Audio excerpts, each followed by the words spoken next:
Hello and welcome to the United Community Channel. This is your match preview for Manchester United versus Brentford. And I don't want to do this anymore. I really don't.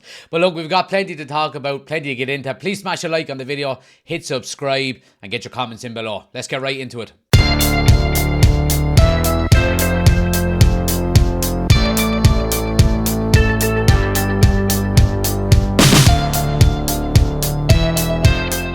So first and foremost, we're going to be talking about defensive mistakes. And look, Manchester United have not had a good few weeks, it has to be said. And the season in general so far has been really, really poor.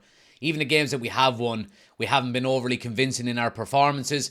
And I've said it on numerous occasions that last season, the basis of having such a good season was down to a strong defence. You know, we didn't score a lot of goals, but we didn't concede a lot of goals either. Now this season we are conceding an awful lot of goals. And I mean, Galatasaray midweek, I was at the game. It was just a really, really bad defensive performance. And I felt sorry for the likes of Rasmus Højlund. That was potentially his breakout game, you know, where he really cements himself within that Manchester United squad to the fans. Had a really, really, really good game with two really good goals. And he was let down by poor defensive mistakes. So I think if Manchester United are going to, you know, turn around their luck this season as quickly as they possibly can, we need to really, really improve our defensive displays. And that's not just with the back four. Obviously, we've seen Onana made a horrendous mistake. Again, I'm not going to heavily criticise him that much. You know, it is a very, very difficult position to play. You know, like we've said on numerous occasions, the goalkeeping position at Manchester United is one of the most scrutinised positions in world football. So he's going to take time. He's going to need time to settle in. Not just with the back four. And we know we've had injuries within the back four. You know, we've got 3 left backs missing. We've got a centre back missing in Martinez. We've got a right back missing in Delors. So we really are paper thin when it comes to the back four. And like, it's not just the back four. It's midfield as well. We're too easy play through when it comes to the midfield. And we really need to shore it up if we are going to try and turn, you know, this bad form around and go on a bit of a run, because you cannot win games if you're conceding goals the way we are. You know, I think it's going to be something that we have to look at over the next couple of transfer windows. Now, you know, obviously you are very limited in what you can do in January, but I think certainly next summer an overhaul of that defence is needed. I love Varane, but he's not the long-term solution there. I think we'll probably, to be honest with you, we heard reports that he, you know, was potentially being linked with a move to Saudi this summer. He said he wanted to stay.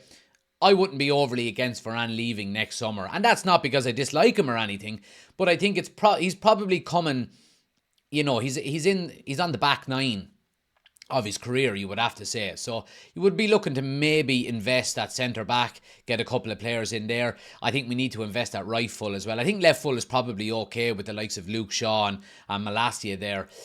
But yeah, I mean, defensive displays really, really need to improve. Now, and that brings me on nicely then to the next topic, which is playing players in position. Now, we did mention this on our match preview last week as well, going into the Galatasaray game, that players playing in position is vitally important over the next few games. Now, obviously, look, we are going into an international break after this weekend, so it's probably no harm that that's coming up for United to give us that rest to get maybe potential injured players back. And there is talk of maybe Reguilón being available for the weekend. We'll find out in Erik ten Hag's interview, of course. But I think Reguilón, and not just Reguilón, if it was Malacia or if it was Luke Shaw that was coming back, I think it would instantly add balance to the team, because it would allow the likes of Amrabat to go into midfield. You would have him and Casemiro then playing together with Bruno Fernandes. You would have maybe Mason Mount playing on the right. Whatever it may be, I think it does have that kind of knock-on effect through the team, and it would instantly give us a lot more balance.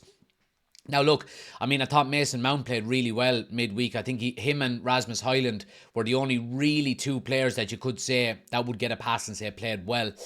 And I think he has had some good performances since he's come back from his injury. I do think he is probably going to play on that right-hand side an awful lot more.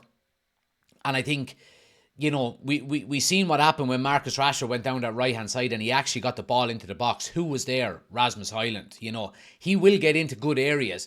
And I think it's important that the players that we do play on the wings do have some sort of creativity in their game. Marcus Rashford is going to work hard. He's going to have to work hard to get that into his game. But I think Mason Mount instantly has it as part of his makeup. You know, defensively, Mason Mount probably is not the greatest player in the world. So I think playing on that right-hand side, I mean, his energy levels are really good getting up and down. But I think when you do get him into positions into the final third, he can put in some really, really nice balls and he can link up really well. And the creative side of his game, you know, is a big positive for him. So I think that is going to be something that Erik ten Hag should and probably will look at, because we've got a striker in Rasmus Højlund that's getting into great positions. And if you just supply him with the ball, he will score. So again, look, I go back to, you know, players playing in the right position, I think is going to be vitally important for us in the coming weeks until we get a full squad back and you know, injuries return and so on and so forth. Balance within the team is important. Because look, Amrabat didn't have a good game on you know, midweek against Galatasaray. He was at fault for the goal. You know, the last goal gave the ball away, and it's great to see a player like him saying, I will play wherever you want me to play, and I you know, I will give 100%. But you've also got to allow the player to play to his strengths and play him in the right position. So I hope we do that. And look, like I said, we'll get into my what I would do in terms of my predicted 11 in a moment or two. But yeah, players in position and balance within the team is what I want to see over the coming weeks. Now, let's talk about the opposition and Brentford. Now, look, Brentford come into this game and they've only got one win so far this season. Now, look, it was back on the 19th of August against Fulham. So, you know, again, I go back to saying this, on paper, Manchester United should be getting 3 points here. We really should. But that doesn't mean anything when it comes to this Manchester United team in terms of confidence, in terms of, you know, not conceding goals. The one thing I would say about Brentford is that, okay, they've only got one win so far this season, but if I look back at some of their previous games, they're not conceding an awful lot of goals. Conceded one against Forest, one against Arsenal, one against Newcastle, you know, one against Palace. So, I mean, you know, there's a lot of games there throughout the season so far where they haven't conceded an awful lot of goals. So, I mean, again, I go back to what I've said about Manchester United. I think if we can keep a clean sheet, I think it will give us the platform we need to go on and win the game. But again, I go back to what I've said over the last few weeks. We need to really be taking our chances in this game if we are to get anything out of it, because Brentford don't concede a lot of goals. Now, there has been occasions, obviously, look, they conceded 3 to Everton and I think they conceded 2 to Spurs at the start of the season. But other than that, you know, it's been one goal and here and there. So Manchester United are going to have to take their chances when they come. Now, again, we took our chances midweek when they came to us, Rasmus Højlund, you know, and more of the same, please, because Brentford are not going to give up a lot of opportunities. We know what they've done to us last season as well. They're no mugs. They've got a good manager. They will be set up really well. And we're going to have to work really, really hard to get something out of this game. I think we're going to have to work ourselves out of this kind of slump that we're in. Hard work more than anything else. There are going to be, you know, times within games where it's not going to go your way. You know, and we've seen body language has been poor from some players this season.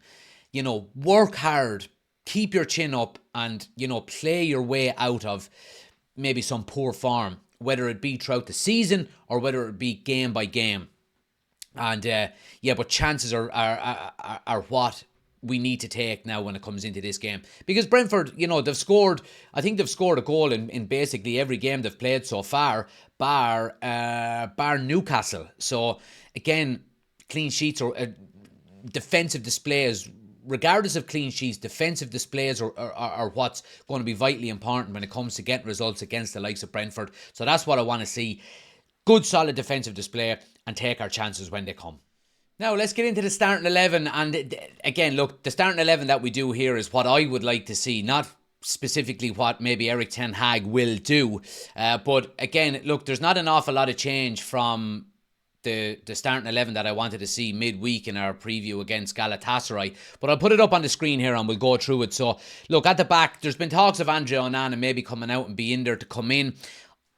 I think especially with a goalkeeper, just keep him there. Just keep him there for his confidence levels. Keep him there. Let him play his way out of this poor form that he's in. And, a couple of performances under the belt, that he's happy with, then all of a sudden your confidence is back. Back four then, I would go with Delo at right back. Now, this is all depending on whether Reguilón is going to be available for the game on the weekend. Again, not 100% sure. We'll know more when Ten Hag does his interview.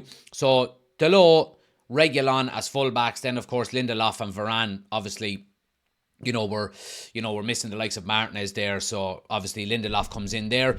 Midfield, then I would like to see obviously Casemiro and Amrabat playing together, and then of course Bruno Fernandes as well.